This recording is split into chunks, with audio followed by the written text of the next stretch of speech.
भंडारा में चुनावी सभा के दौरान एमएलसी परिणय फुके ने विकास को लेकर सीधा और कड़ा संदेश दिया। पानी सप्लाई योजना, साफ पानी, अच्छी सड़कें और बगीचों को लेकर उन्होंने जनता से अपील की है और काम न होने पर जिम्मेदारी लेने की बात कही। आता आपला नारायण या 12 नंबर प्रभागासाठी बटोंगे तो कटोंगे नहीं फसोंगे। इथं कटण्याचा काही संबंध नाही आहे।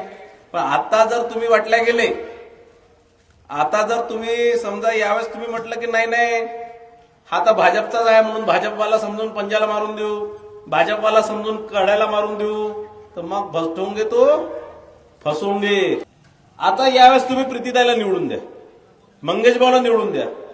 तुम्हाला सांगतो मंगेश भाऊला निवडून दिला का नाही, मंगेश भाऊला मत दिलं का नाही। जर तुम्हाला तुमच्या प्रभागात पाणी पुरवठा योजना पूर्णपणे करायची आहे, जर तुमच्या प्रभागात जर समजा तुम्हाला चांगलं शुद्ध पाणी पाहिजे आहे, तुम्हाला तुमच्या प्रभागात चांगले रस्ते पाहिजे, चांगलं गार्डन पाहिजे, चांगला तुमच्या प्रभागाचा विकास झाला पाहिजे, तर हे तिसरं चाकी निवडून दिलं पाहिजे।